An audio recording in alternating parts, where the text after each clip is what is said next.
All right. If you can't tell, we got a little bit of a different view than our usual podcast setup. Where we at, Mencito? We like to travel. We like to travel. We like to travel, and we like to switch it up from time to time. And right now, we're actually in Where we at? Cartagena, Colombia. Cartagena, Colombia. We got the mar behind us, the ocean. Got a little nice cityscape. Beautiful area. What would you say is the biggest difference of Cartagena compared to where we live right now? We live in Medellin. I mean, we live by the beach, so it's just different. It's different here, at the beach. It's a little bit hotter. You know what I mean? But to be honest, I don't know. I haven't been here long enough. We've been out for one night, It's hard to really say. For real, though, here in Cartagena, you could actually spend a few days here and see what the vibe is like. But yeah. Maybe we'll have a whole different tour guide talking about the things that we've learned from Cartagena, The fact that we're right here, right now in Cartagena, just recording a podcast, recording a video, it's different from what we usually do. And if I were to give you my kind of perspective, what we usually do is live in Medellin, and then we invite people to certain places in Medellin for fun and whatever. And it's like it's a city boy life, but when we come here to Cartagena, it's very, very different. Yeah, I'm not gonna lie, man. In that way, if you're talking about how it's different, for sure. I've been just posted up at the beach, just laying down in the sand, and just thinking about thoughts. It's kind of a different vibe. Entrepreneurship, talking about entrepreneurship, and we have it being talking about a spiritual battleground. But I think you might have a little bit to say just about how the fact that we can be here and do the things that we're doing because we're entrepreneurs.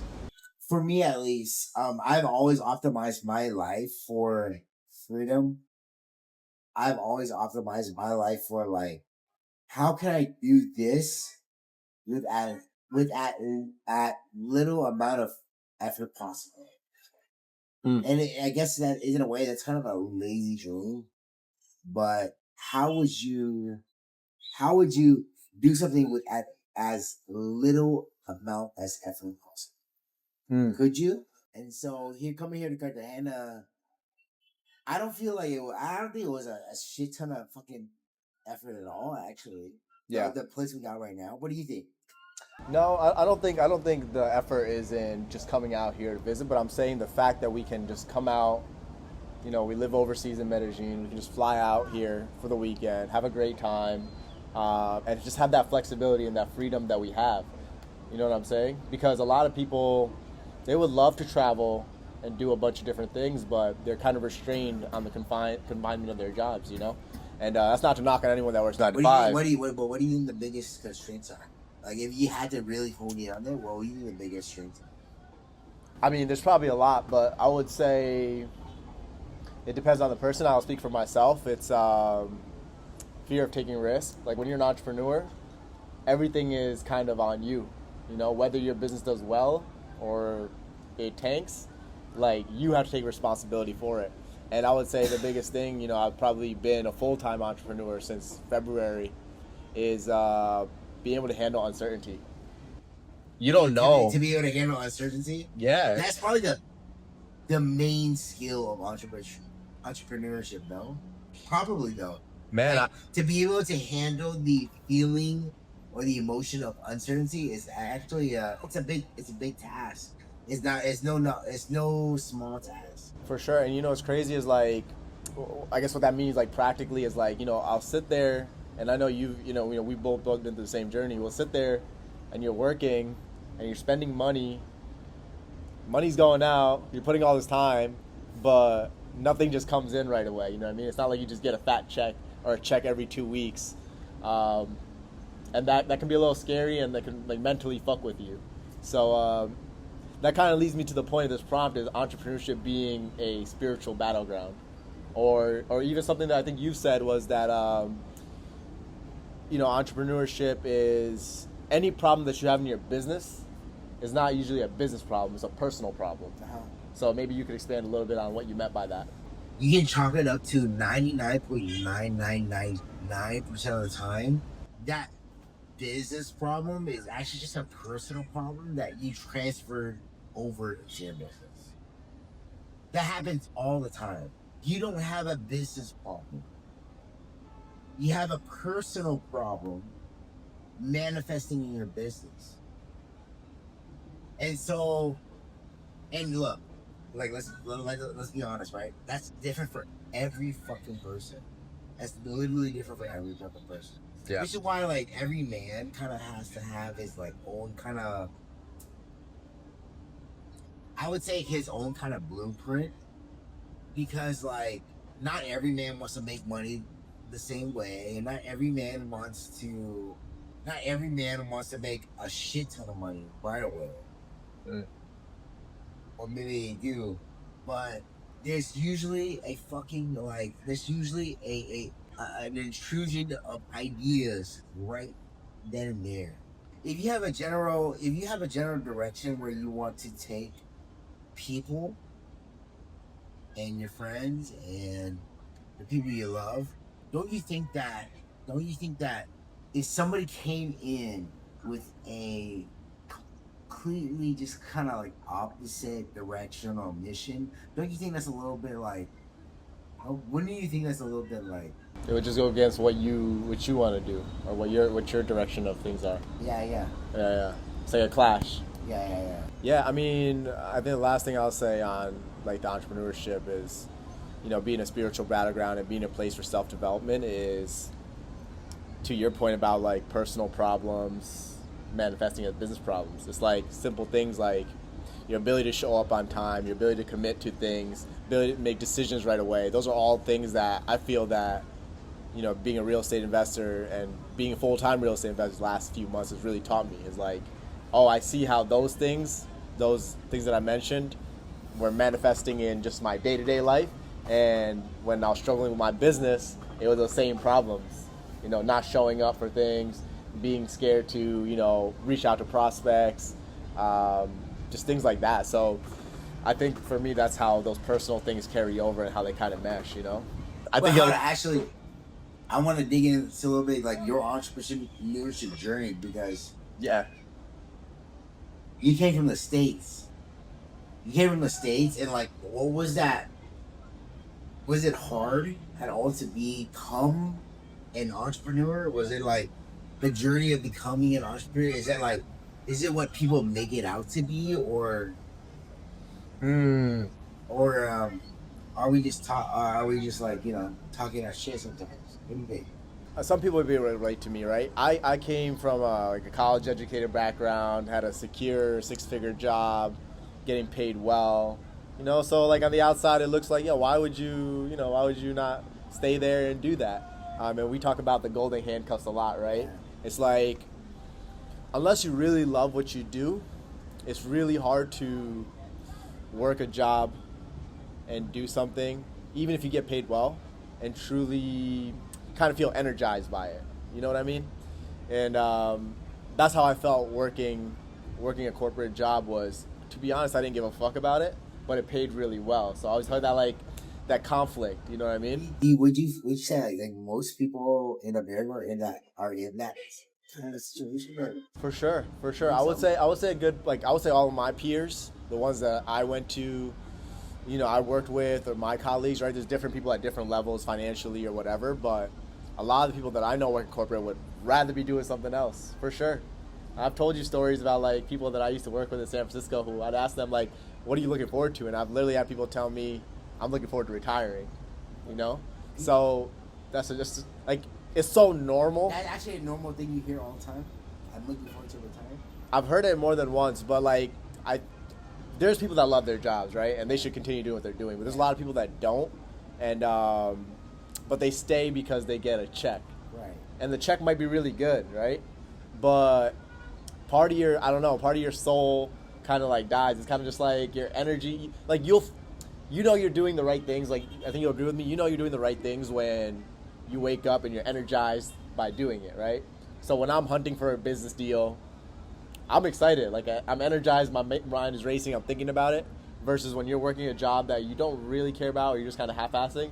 And the day you're just tired, you're like, oh, I just want to go home, watch some Netflix, go to bed.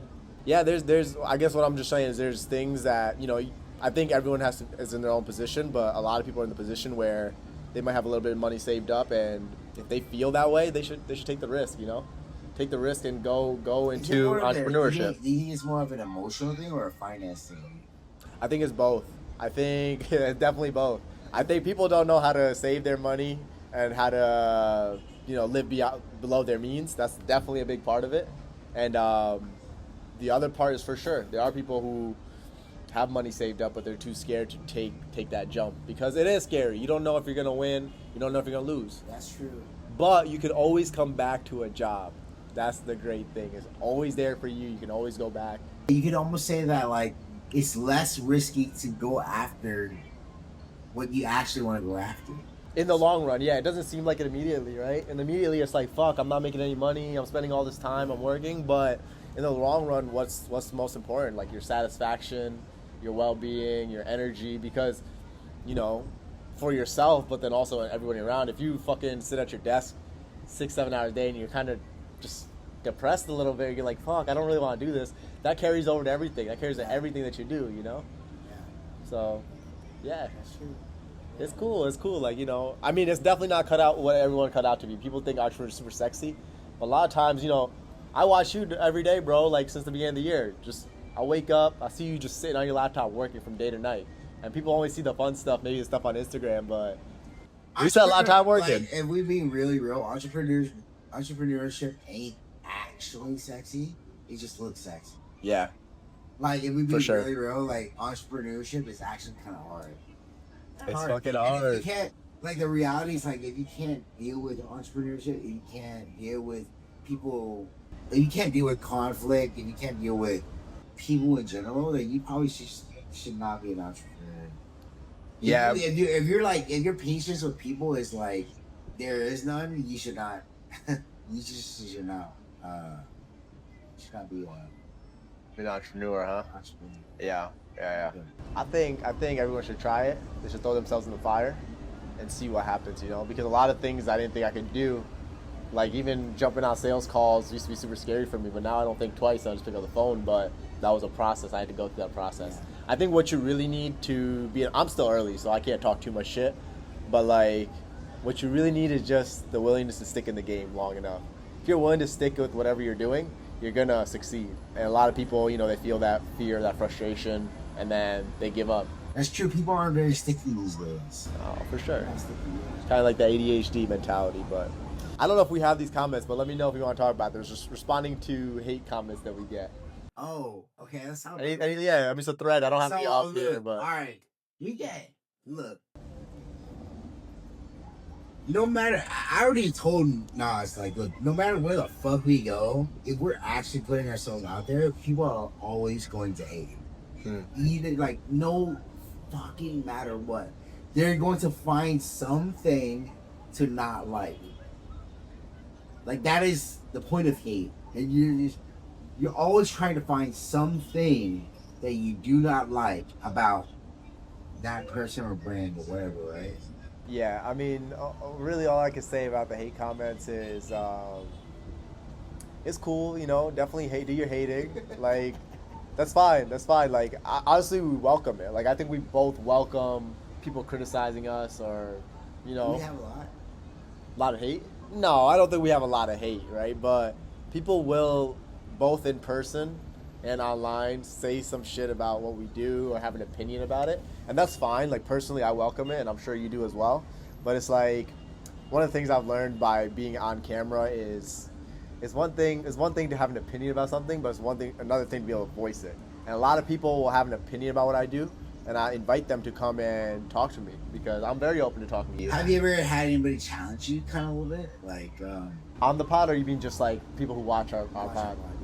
For sure, bro. Like I told you, I had someone come over to my house. I had this girl come over to my house and literally like watch the whole thing with me, right? And I've had other people like bring it up when I've been at like social gatherings, parties, and they'll say like, "Oh, you're saying some crazy shit." I'm like, "Oh, cool. Like let's talk about it on the pod," and they kind of shy away from it. You know what I mean? It's one thing to have an opinion, but I think if you really mean what you say, you know, put it on camera and let the audience decide what the right thing is. Have you noticed too, bro? Like anybody who's ever wanted to like challenge something we said or like an idea or whatever, usually they will not challenge that idea or whatever on camera. They're a little scared about it. For sure. Makes me question if they really believe what they say. It makes exactly. It's like, do Yeah. you actually believe what you're saying? Because it's Yeah. like, let's talk about it then. Let's talk Yeah. about it. If you actually believe what you're saying, let's talk about it. Yeah. I am so open to being wrong. For sure. I'm I sure don't we've know been about you. wrong before. Yeah, of course. I've been wrong many times, but I'm so open to being wrong. Yeah. Hey, I'll tell you what. Like I already told you. So I had this girl that I was seeing before who. One of our very first podcasts I put on with Steve Cha. Like, she criticized it, and I asked her if she watched it. She didn't even watch the video. You know what I'm saying? So sometimes you'll get responses from people, like emotional responses, and it's like, it's fair. You can have a response, but like you haven't even like consumed any of the content. So how can you really make a opinion on something? She was just. It was the one about Medellin and like so weird. I think we titled like surviving Medellin, and she was just saying like how we were putting out content that was like hurting the people out here. And we had another comment on that video about how we're like teaching gringos, or like we shared a story with that was a different podcast, but the Spiker podcast. We had like one story about like a drug incident, but the rest of the podcast had nothing to do with it. And people, they just get the little sound clips and they form their opinion. Yeah. Which I mean, I guess some of it's done on purpose, right? Like it's kind of there to spark a little controversy. But yeah, it's like, how can I value your opinion if you haven't even like took the time to watch this? You just have a reaction. But most people are reactive, They're constantly in a state of reaction. It's like let me try to actually understand this person before I criticize them. We get a lot of hate, but I love my haters. I love my haters. We don't get a lot of hate. I'll say that, but yeah, I think you know how the brain is wired. You see the hate comments and be like, you know what I mean? When you're in love, you're stupid as fuck. And we both either have been through it or know some homies that are going through it. Yeah, when you're in love, you actually you be acting stupid, kind of gay. I don't even know how to take this one, bro. Yeah, man. Sometimes, you just not see your shit straight, Yeah. Why do you think that is? Why do you think it's just like you just become stupid as fuck? Like, I mean, I kind of understand, right? It's like your emotions kind of blind you, but would you say it speaks to a deeper thing where, how we talk about women being a reflection of men? I don't think it's a deeper thing at all. I think it's just literally like girls just like, okay, say we went to the beach today. Like the girls were literally just like, oh, we're going to the beach today. Like they're so like existing. Mm-hmm. They're just existing in our world where they're like, oh yeah, we're going to the beach today, and like whatever happens. Like they don't even like, they legit don't even think like any steps ahead. They don't think any steps ahead unless they're like really trying to. Mm-hmm. But most girls do not think like many steps ahead. They just like, oh, we're doing this right now. I'm saying we some fools. I'm saying like, have you not just stopped and been like, yo, I'm a fucking fool. We do some foolish activities for sure. But hey, like life. There's times to be serious, but what if you want to smile, laugh, and say, "I did some dumb shit," or like why not do that? Just laugh about it. Yeah. You just kind of have to, Why were you looking forward to this weekend so much, bro? I think I needed some time off, and I feel like I put in a lot of work. And one of the things that I used to really struggle with, I'd always be of two minds. Like I would be like, oh, I'm going to hang out and do something fun, but at the same time I feel guilty about it, Whereas like I kind of made a commitment. Like my goal, I actually wrote this down before I came here. My goal here was have as much fun as possible, be as present as possible, and be a leader. Meaning I do what I want to have fun and do those things. So I came out here to enjoy Cartagena, spend time with some amiguitas, and just enjoy myself, man. Get out and get some vitamin D. Get out in the ocean. Yeah, just enjoy my life. What about you? What were you excited about coming out here? What made you Just different, feliz? just a little bit of a different vibe from what we're usually used to in Medellin. In Medellin, what we're usually used to is like we have a nice apartment with a nice view. It's like it's just a nice general kind of like, hey, come to an apartment, let's go out type of thing. But here in Cartagena, it's like, wow, I did not expect us to be like right here in the like right next to the beach, like this. There is something nice about, like, even last night when I was falling asleep, you hearing the ocean in the background. It's just like, it's very calming, and this fresh breeze right now. I did end up falling asleep pretty late, but yeah, no, it's nice, man. You got a nice sunset, it's just a different vibe, different vibe, different location. Sometimes you gotta switch it up. When you get into a relationship, 9 times out of 10, you'll get treated worse as a man, not better. At least from my experience, all the guys that get into a relationship, what happens is they tend to get almost like they lose themselves quite a bit. They lose their identities, and also like they almost lose like their masculinity in their relationship. They fail to lead what they actually want to lead in their relationship. I don't know about you, bro, but have you ever had ketchup that just don't fit? They just don't match with your fries. Just don't match with your fries. What does that mean, bro? I don't know what that means, to be honest. Plus, I don't eat ketchup, You said like men kind of, when they get into relationships, sometimes they lose their masculinity. Actually, oftentimes you see it, kind of they lose their edge. I don't even want to say masculine. They just lose themselves, bro. Like they forget the shit that like actually attracted their girl. They become very, very negotiable on everything that they want. That's what happens. They become very, very negotiable. Very, very negotiable. Women also test men to see if they are the man that they were at the start of the relationship. You know what I mean? Yeah. So, you have any experience on this? Because like, women always test men. Women will always test men. Like, women will literally like always have a way or method to test a man. To test a man that's in their life. To test a man that they actually want. They will always have a way to test them. Well, it's like they don't even try to, they're not trying to do it on purpose. It's just like that's how they test them.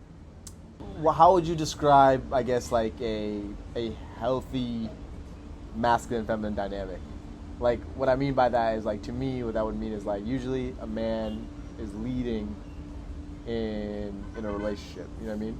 It's kind of the one kind of leading it in whatever direction he leads it. I can't speak to what's a happy, like, masculine to feminine dynamic. I honestly cannot speak to that because I'm not going to sit here and be like, oh yeah, this is the way to be, like, like, I'm not going to sit here and be like, this is how you become a healthy masculine to feminine dynamic. I can't say that. It's like, because I be playing at times. So like some girls, some like dudes, they don't give a fuck. They don't give a fuck about a happy, like, healthy masculine feminine dynamic. Yeah. But what they will do is say what they want to say. They'll do what they want to do. Yeah. And if they come to like a group of people and like, yeah, this is what we want to do for this amount, they'll say that. But at least for me, man, like, yeah, I don't like try to create a long sales process. We are taught as men that our self-worth is based on how many girls you sleep with. And a lot of times, post on clarity, you're like, why did I sleep with that girl? I think that every man has to have some kind of journey where he's just like exploring. Because without that exploratory journey, he doesn't know much as a man. Like, straight up. He just straight up just does not know a lot. And when he goes through that journey, he will learn his own kind of experience. He will learn his own experiences that will add to his just overall being as a man. Hey, bro. By the way, this fucking sunset. If you look, just look behind you real quick. Take a look. It's looking kind of glorious right now. I hope the camera capture some of that, bro. You got the hand out, bro. But the reason I wrote that down is, yeah, for sure. I think every man does have to go through a journey to kind of figure out what his own feelings about women, his own kind of perceptions, you know, that is a journey. But I think the reason I wrote that down is because I think, and maybe it's different for everybody, but like, I think that a lot of people feel like their self-worth is based on how many people they sleep with. So a lot of dudes feel pressured that, oh, I need to have a crazy body count, or I need to have a bunch of sexual experiences, even if that's not really what they want, you know? And when that post-nut clarity be hitting, it's like, damn, why do I think I wrote it because, like, sometimes you feel empty. Like, you don't feel necessarily, like, satisfied after, after you bust, just keep it real, So, I don't know. I've had that talk with, actually, a good enough amount of people, good amount of dudes, about how you just feeling empty. It's like, yo, it didn't actually, like, make me feel the way I thought it was going to make me feel. You should sleep with who you want to sleep with. Like, my message would be, you should sleep with who you want because, 100%. Because you actually enjoy it, not because someone else told you to, or it has nothing to do with your self-worth. As a man, pretty much what I'm. As a man, if you do have like a kind of like internal conflict about fucking or having sex with somebody, just listen to it. Honestly, like you don't need to be like this dude that like is hella good at sex and shit like that to get real stoned. Yeah. Although like that might help, but like there's guys. Haven't you told me where like there's guys who are super religious? Yeah. That like sure. they get hella girls around them, but like For they sure. don't want them. For sure. Really, when it comes down to it, like you don't really want these girls. Like yeah, you're nice. Yeah. You don't really want them. Yeah. I was gonna say something about that. I think there is a distinction to make. Is like most guys want to be able to get girls for sure. I think every guy does. So there is a distinction. Like you should know how to attract women, but you shouldn't base your whole self opinion on that. And I know for a while I used to do that. That's why I say that. Does that make sense? Yeah. It's like for sure, learn the skills, whatever you have to do, go experience a lot of things. And I think after you do that, you realize, it wasn't that big of a deal. No, You know what I mean? Yeah. But yeah, that's just kind of how I guess culture pushes it. I will say, bro, for you, like my kind of just observation of you growing in the past like half year, where like you'll be very, very aware of shit that holds you back. You're super almost aware of shit that holds you back, and you won't allow it to like continue to hold you back for long. You know what I'm saying? Like we live in Medellin, and you have certain pendulums or whatever like experiences that you have, and you're like fuck, but at the same time like you've held yourself back from maximizing your potential in that area. I think you said it. When the pain is strong enough, you take action. Yeah. I think that's the pain of staying the same. Yeah, the pain of staying the same outweighs the pain of change. Yeah. Until then, the pain of staying the same will always win. I think a lot of people in whatever area of their life, whether it's women, business, social life, whatever it is that, you have that pain in, I think everyone knows what their pain points are, but I think what happens is you feel that pain and then you find ways to distract yourself from that pain, right? So maybe someone who works a job that they really don't like, at the end of the day, instead of feeling those emotions, go straight to Netflix. or smoke some weed to just kind of not think about it, you know. And I would say, for me, you know, when it came to like dating and even my business and a couple of different areas of my life, like when I cut out all of the distractions, all my vices, the pain became so apparent and there's nothing to escape from, that then you take action. But a lot of people will look for distractions. So I would say, if there's some area that you feel stuck in, like cut out everything that's distracting you, and just sit with it, and you'll just be prompted to act, because you're not gonna want to stay in that pain, you know. Yeah. So that's what I say. You gotta sit in the fire and.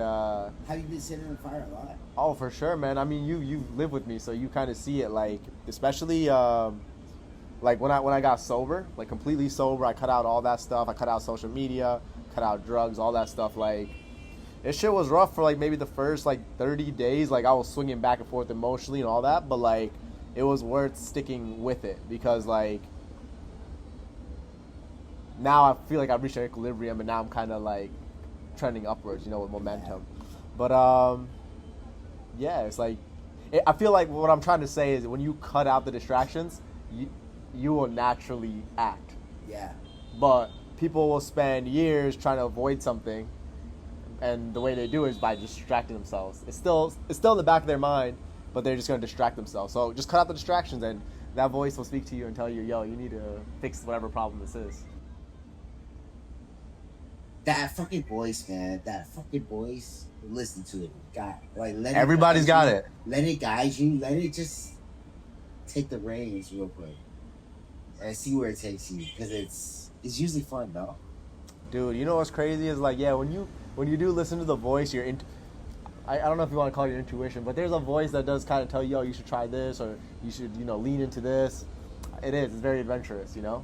Because really, I think that voice is like your edge of, I guess, where you are now versus where you could be. 100%. And anytime you push against your edge, you're kind of discovering new parts or new abilities that you have. So, in fact, that's the most adventurous thing. It's better than drugs, better than pretty much anything, just kind of discovering your own potential. And it's actually a lot of fun. Like, the fact that I can have this fun this weekend is because, you know, I've developed my skills in certain areas, and now it's like, yo, now I can actually just go enjoy it, you know? Yeah. So, yeah, bro, it's cool. It's cool. Man, you know what, man? It's crazy that we out here in Cartagena right now. It's cool as hell, man. The fact that we out here just chopping it up, like, it's hella cool. Yeah. You know what I'm saying? Man, you were insistent about getting this podcast done. I was kind of avoiding it, but we got it done, bro. We always right get as it done. We always get it done. You know.